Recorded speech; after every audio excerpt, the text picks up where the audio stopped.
to the channel, please make sure to hit the like button, subscribe button, and comment down below. Let me know what you thought about today's topic and if there's anything you'd like to hear me discuss on the channel. And I always want to preface by saying I'm not a basketball expert. I'm just a fan who's naturally obsessed. And before we get into today's topic, I just want to make this clear, cut dry, because there were a lot of people from one of my last videos. Not that it bothers me, I just want to make sure you understand, because apparently some of the viewers don't have very good English comprehension skills, because in my Kevin Durant video that I made, I mentioned several times that it's purely hypothetical. I did not mention that I think this is gonna happen. I did not say that this is gonna happen. I just, hypothetical scenario, some opinions mixed with a few hypothetical scenarios. I don't know how else to put it. I don't mean to sound like a broken record, but I just don't know what part of hypothetical scenario was so confusing. Some people telling me I'm just using Kevin Durant's name for clout, I'm just doing this, I'm just doing that. I mention things that are being talked about around the league, rumors, and rumors exist for a reason. Someone brought them up. A guy like me, an everyday average Joe, didn't start a rumor and make it big all over social media. Those rumors had to start somewhere. So, but that's just what it is at this time. It's a rumor, and we talk about rumors because if you're watching this, I assume you're like me, a fan. I have no problem having differentiating opinions. That's what makes discussion, back and forth discussion, so fun.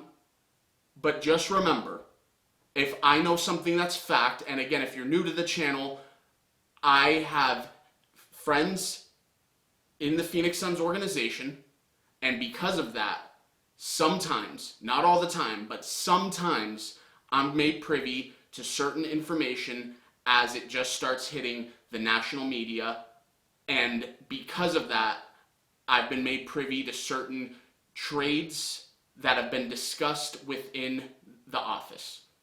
That's it. That's all I'm talking about, and I will tell you what I know, and I will tell you what I think is an opinion. Plain and simple. We got that out of the way. Now let's get to the fun stuff, which is why I'm assuming you're watching this video.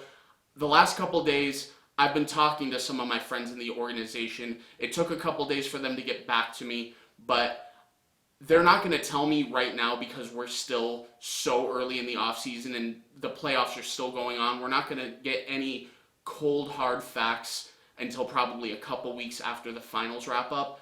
But I've been given several no's on players that the organization could inquire about, and I've been given several maybes. So the maybes, let's be real, some of them I'm told maybe because they don't know or they don't think it's going to happen. And then sometimes when I get a maybe, it's in the context of possibly, but we don't feel comfortable saying yes right now. So, long story short, what I'm getting at is there were 3 potential scenarios that I was given yesterday. One that I know isn't going to happen, but it's a fun conversation and I'd like to get your feedback on it.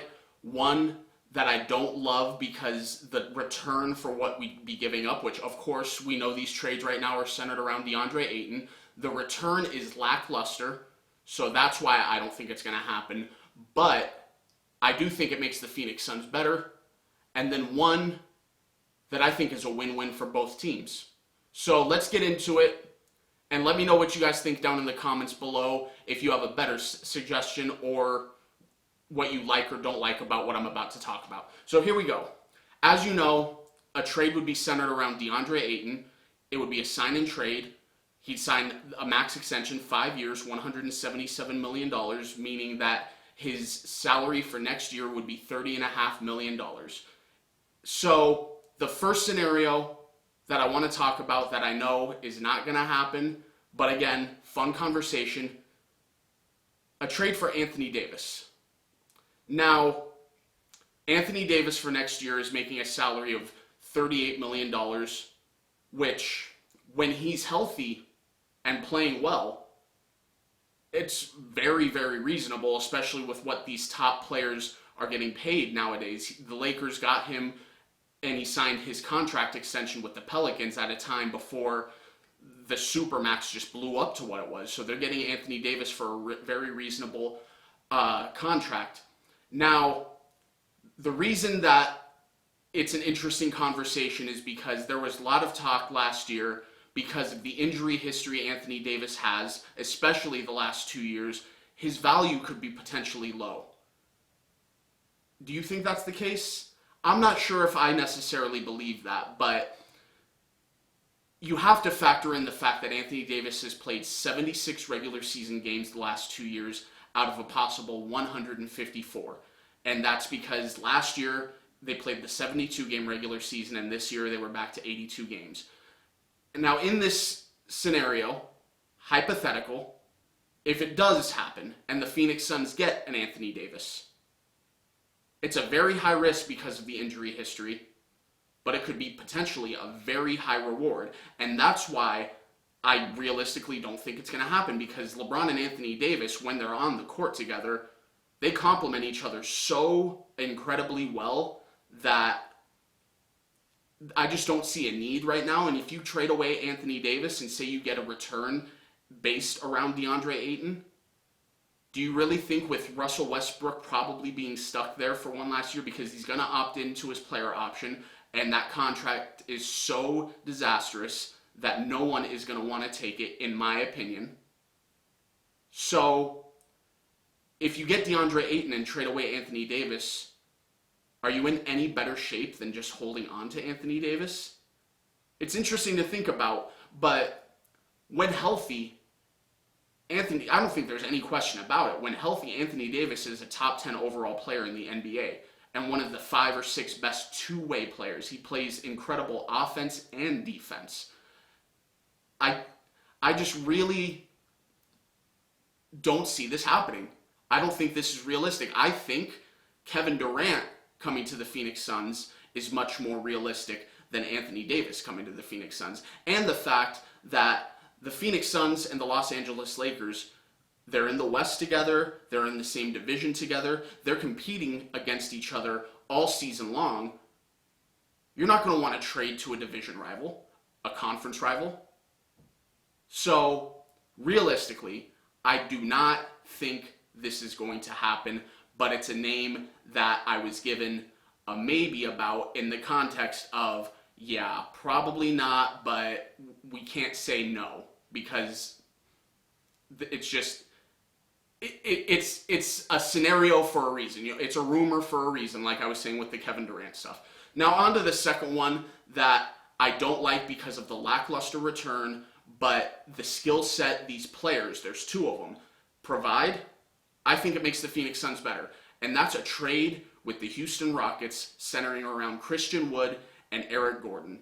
Now, the reason that this is being talked about is because Eric Gordon was a name that was seriously linked to the Phoenix Suns at the trade deadline, just like Domantas Sabonis was from the Pacers. And I think it was very evident in this Dallas series, not that he necessarily would have been the difference, because it would have taken a lot more than Eric Gordon's three-point shooting to change the outcome of that series against the Dallas Mavericks, but they could have used him. I don't think there's any way around that statement. They could have used him against the Dallas Mavericks, and next year he's making a salary of $19.6 million. If you do make that trade, yeah, he provides a skill set that if you have him and Cam Johnson off the bench on the floor together at the same time, that's a very deadly three-point shooting bench. But I don't know how comfortable I feel, nor how comfortable the Phoenix Suns would feel paying a 7th or 8th option that much money. It's a lot. And I know in my last video about DeAndre Ayton, I brought up Buddy Hield, who's making north of $20 million. I think that's a little bit of a different scenario. 1, because Buddy Hield is much younger. 2, I think Buddy Hield is a much better shooter. And 3, I think that because of what you'd be getting back in return, that would potentially set up a scenario where Jay Crowder could be traded away. You could insert Cam Johnson into the starting lineup, and you wouldn't have to worry about basically Buddy Hield would be your set sixth man. And he could start some games in a pinch whenever you need him because injuries are going to happen. So that's a scenario. The money Eric Gordon's making for what he can and can't provide is something to think about. And then Christian Wood is a player that I absolutely love. He next year is making $14.3 million, which is very, very reasonable for what he provides on offense. He's a small ball center, has been since the Houston Rockets acquired him, but I think in a scenario where if the Phoenix Suns were to acquire him, they'd make him a power forward. And Wood as a small ball center the last 2 years has averaged 5 3-point attempts a game, 2 made 3-pointers a game, and his last 2 years he's averaging about 39% from 3. Stretches the floor very, very well, and that's something that, say, again, hypothetically, I think they'd make him their power forward, but let's just say the Phoenix Suns would decide to make him their small ball center. That's an incredible uptick in offensive production you're getting from them as opposed to DeAndre Ayton. It is. You would definitely be taking a step back defensively. Christian Wood is not nearly the defender that DeAndre Ayton is. So that's definitely a damper in this trade because the centers in this offense are primarily used defensively, which is why DeAndre Ayton sees such low volume. Everyone's always screaming in the playoffs, you're like, feed DA, but it's primarily in this system defensively as opposed to offensively. But if you make him your power forward, as I'm saying, look at what Jay Crowder does. Jay Crowder is very streaky, hot and cold, but he takes 7 to 10 shots a game, usually minimum. And he's very inconsistent from 3. When he's on, he's on. When he's off, he's off. Christian Wood is very consistent from there. So if you put him at the power forward as opposed to Jay Crowder, I think you see an uptick in the offensive efficiency numbers at that position. So again, I don't love this trade because I think you should and could get a lot more for a package centered around DeAndre Ayton, but it is something to think about, and I do think as long as other moves follow, that this trade does make the Phoenix Suns better. And then on to the last one, the one that I think is a benefit for both teams. I talked about Kevin Durant in another video, but a name that I kind of couldn't get a good read on the context of the maybe. I kind of took it as it's being talked about. So I'm not reporting anything. I'm not breaking any news. I'm just saying right now, hypothetically, based off of what I'm hearing, a DeAndre Ayton for Ben Simmons swap. There's a lot of heat centered around DeAndre Ayton right now. There's a lot of heat centered around Ben Simmons right now. But let's just, again, hypothetically, let's just say this happens. Ben Simmons is making $34.4 million next year. And this, like Anthony Davis, is another risk-reward scenario, I think, because Ben Simmons didn't play basketball at all last year, cited mental health problems, which I don't want to downplay. I know a lot of people watching this are probably going to be like, yeah, right. He just, as someone who's had mental health problems as far as depression and anxiety before, I can only imagine what that's like when you're on a court and you have so many people screaming at you, booing you, criticizing you, all that. I'm not in his shoes, so I have no right to form an opinion on how I think he should act. Just put put myself in his shoes, and I can definitely understand how that could be overwhelming. And then you had the back issue that he was claiming kept him out after he got traded, got surgery on that. Okay, so put all that aside and assume he's ready to suit up opening night to play some basketball. What are you getting? I think if you do this for both teams, one, the Nets, they get younger at center and better defensively, because right now, you know, I know that the Nets would like to bring Andre Drummond back. Andre Drummond's a better rebounder, but nowhere near the defensive player that DeAndre Ayton is, in my opinion. LaMarcus Aldridge and Blake Griffin, I know, have played center for that team, but they're old guys, shells of themselves. So the Nets getting DeAndre Ayton, they get better defensively at the position, and they get younger at the position. And for the Suns, getting Ben Simmons, you get a guy that when he last played basketball was a defensive player of the year candidate and has been a perennial candidate for that award. And you pair him with a guy who finished second in defensive player of the year voting. You get a guy who, as of right now, you would probably put him at power forward. As I've said in videos before, I think that's how the Nets were planning on using him, because they had Kyrie and they got Seth Curry back for it. They had Dragic. So primarily with the way that team was set up with all the shooters and everything, with his defensive skill, you put him at power forward, and it's perfect for what he does well. So if the Suns do the same thing, I think that's a major upgrade. Plus, yeah, I know the Suns are looking to upgrade point guard. You already know you have a guy who's a phenomenal distributor of the basketball, great passer. The only thing that I like everyone else can't stand about Ben Simmons is he can't shoot the damn ball.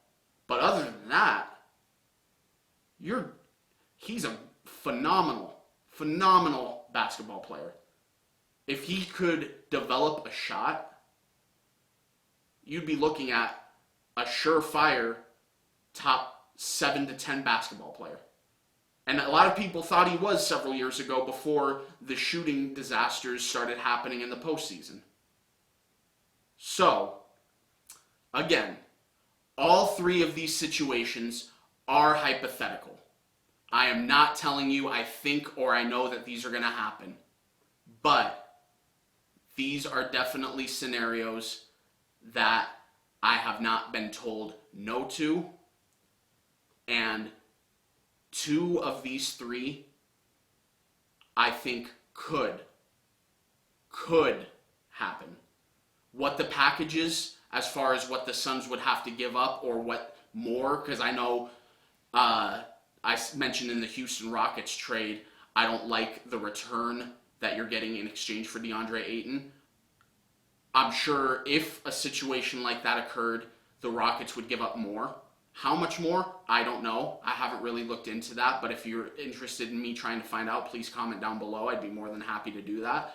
And I don't know if a trade with Brooklyn would be just a straight up Simmons for Ayton. I don't think it would be, because the salaries don't match up exactly. I believe Simmons is making roughly about $5 million more than Ayton.